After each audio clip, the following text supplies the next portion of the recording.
Pour Edgar Matesso, cadre du Burek, bloc uni pour la renaissance et l'émergence du Congo et enseignant à l'Université de l'Assomption au Congo, UAC, la condamnation de Matata Ponyo est un signal fort.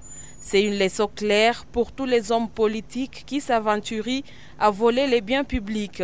C'est un message que la justice est en marche et que l'impunité ne peut plus être tolérée, a déclaré Edgar Matesso, soulignant l'importance de cette décision pour la moralisation de la vie publique congolaise. Pour moi, la première manière, c'est qu'il peut s'agir du début justement de l'instauration de l'état de droit.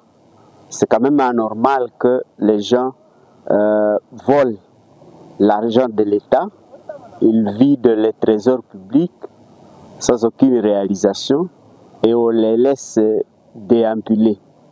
C'est aberrant. Donc tous ces gens qui sont en train de saigner les caisses de l'État devront être identifiés, arrêtés, traduits devant la justice.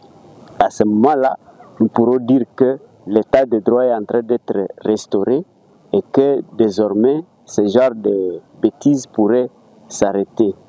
Mais cette condamnation peut être aussi analysée de manière politique, une manière pour le pouvoir à place d'écarter Matata Ponyo. Et si tel est le cas, alors ça ne marche pas. Mais s'il s'agit de vouloir punir les voleurs, nous pensons que cela peut être le début de l'instauration de l'état de droit et que tous les autres voleurs puissent déjà commencer à s'amender pour que le pays puisse démarrer vers le développement qui est souhaité.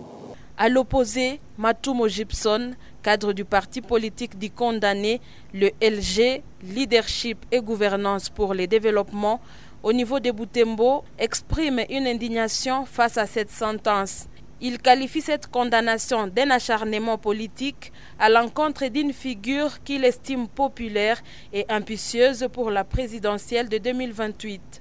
C'est une tentative de l'écarter de la scène politique, a affirmé Matumo Gibson, insistant sur le caractère politique qu'il attribue à cette décision de justice. Sisi kama wanasiasa wa chama hiyo tunasema hiyo ni acharnement ya pouvoir ya place kuwinda wa opoza ambao wanapashwa kuona watu ambao wanapashwa leta changement ku avenir ya pays, kwani sisi tulikuwa tukingoya 2028 tukijitayarisha kwamba Matata Ponyo ndiye ataongoza hiyo nchi, kuwa itapashwa kuwa na changement na espoir ya kutoka kwenye hali ambayo tuko nayo siku za leo ya vita hiyo, bwana journaliste. Ce verdict met ainsi fin à un long procès qui aura duré près de 4 ans, marqué par de multiples rebondissements et des séquences judiciaires intenses.